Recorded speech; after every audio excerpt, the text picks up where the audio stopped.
நீங்கள் இஸ்லாமிக் ஸ்காலர்னு போட்டிருக்கீங்க. என்னத்தை நீங்கள் செஞ்சீங்க இஸ்லாமில்? எத்தனை ஃபத்துவாக்கள் கொடுத்துருக்கீங்க? எத்தனை பிரச்சனைக்கு நீங்கள் தீர்வு சொல்லியிருக்கிறீங்க? ம் எத்தனை குரான் ஆயத்துக்கு விளக்கம் சொல்லி நீங்கள் விளக்கு புத்தகம் எழுதியிருக்கிறீங்க? சொல்லுங்கள். இஸ்லாமில் நீங்கள் செஞ்ச சேவை என்ன? அப்போ கொஞ்சம் கூட ஒரு இதுவே இல்லாமல் நீங்கள் உங்களை இஸ்லாமிக் ஸ்காலர்னு போட்டுக்கிறீங்க. அது என்ன அவ்வளோ ஈஸியாக இஸ்லாமிக் ஸ்காலர் ஆகிறது? பிறந்த சவால். குரானில் அல்லது பைபிளில் ஆலிம், அறிஞர் என்பதற்கு தெளிவான விளக்கம் உள்ளதா? இல்லவே இல்லை. ஒரு ஆலிமின் தன்மை மட்டுமே குறிப்பிடப்பட்டுள்ளது. இருப்பினும் ஹதீஸில் ஆலிம் என்பதற்கு தெளிவான வரையறை உள்ளது.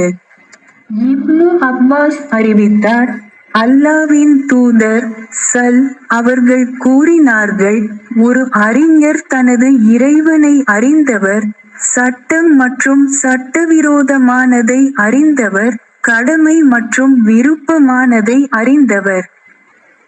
இந்த 3 விஷயங்களை அறிந்தவர் உண்மையில் அறிவை பெற்றார். ஆதாரம் முஸ்னத் அஹ்மத் தொகுதி 1. ஹதீஸ் 229 தாருஸ்ஸலாம் பப்ளிகேஷன்ஸ் மூலம் சஹீஹ் ஆதாரமானது. என்னுடைய தனிப்பட்ட கருத்தும் மற்றவர்களின் கருத்தும் இரண்டாம் பட்சம். நபிகள் நாயகம் அவர்களின் ஹதீஸ் முதன்மை பெறுகிறது. இந்த ஜாஹிலுக்கு இது தெரியாது. முஸ்னத் அஹ்மத் ஹதீஸின் படி உமர் பாரூக் ஜி தன்னை ஆலிம் என்று அழைப்பதில் தவறில்லை. அவர் தன்னை முஃப்தி என்றோ முஜ்தஹித் என்றோ அழைக்கவில்லை. கேள்விகளுக்கு பதிலளிப்பது அல்லது மற்றவர்களை முக்கிய அறிஞர்களுக்கு பரிந்துரைப்பது அவரது தனிப்பட்ட விருப்பம்.